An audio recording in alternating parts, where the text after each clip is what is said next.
Men Ahad va Dilshoda Bahodir qizi 2024-yilda Denov tadbirkorlik va pedagogika instituti filologiya fakulteti xorijiy til va adabiyoti birinchi bosqich yo'nalishiga qabul qilindim. Ushbu institutga qabul qilinganimdan juda mamnunman.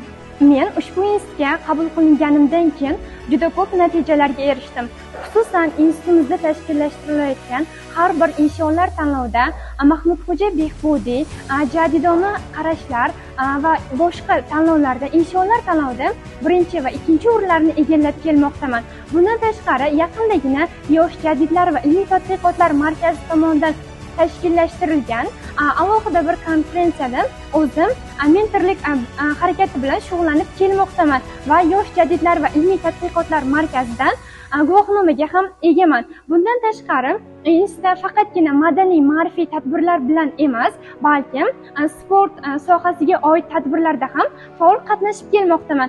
Rektorimiz tomonidan tashkillashtirilgan rektor kubogida birinchi va ikkinchi o'rinlarni egallaganman. Bundan tashqari, men uchun eng quvonchli bo'lgan va eng katta faxr his etadigan tanlovda g'olib bo'lgan tanlovim bu rektor stipendiyasi bo'ldi. Yaqindagina institutimizda tashkillashtirilgan rektor stipendiyasi tanlovida men ham stipendiyantlar qatorida bo'lganligimdan juda ham mamnunman. Ushbu stipendiyani olganimdan keyin hozirgi kunda ham boshqa stipendiyantlarga nomzod bo'lishga harakat qilmoqdaman. Bundan tashqari, ilmiy rahbarimiz bilan birgalikda hozirgi kunda 10 ga yaqin maqolalarimni chop ettirdim va ushbu maqolalarimning eng qiziqarli tarafi bu Denov tadbirkorlik va pedagogika institutining tadbirkorlik va pedagogika jurnalida chop etilayotganiga bo'ldi. Men ushbu institutda o'qish davomida faqatgina ma'naviy tadbirlar bilan emas, balkim startap loyihalar bilan ham o'zimni namoyon qilishga harakat qildim. Shuningdek, o'zimizning institutimiz uchun foydasi tegadigan va har bir inson uchun foydali bo'lgan eko chorlov harakatiga a'zoman, ya'ni eko chorlov harakatini raisasiman. Hozirgi kunda bu harakatimiz a'zolari bilan birgalikda biz juda ham ko'plab ishlarni amalga oshirmoqdamiz.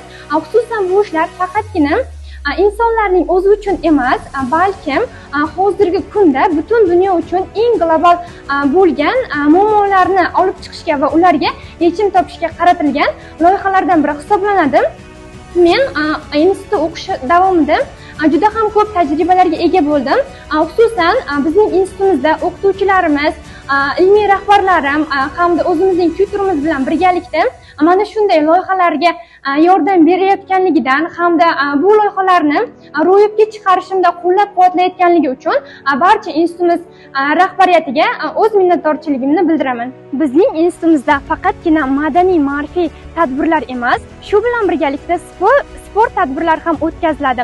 Xususan, institutimiz rektori tomonidan talabalar uchun alohida shart-sharoitlar yaratilgan. Institutimizdagi barcha shart-sharoitlar talabalar uchun moslashtirilgan. Xususan, institutimizning talabalar turar joyi va bundan tashqari laboratoriya xonalari, ARM, kutubxonalari va karyera markazlari ham alohida bir jihozlar bilan jihozlangan.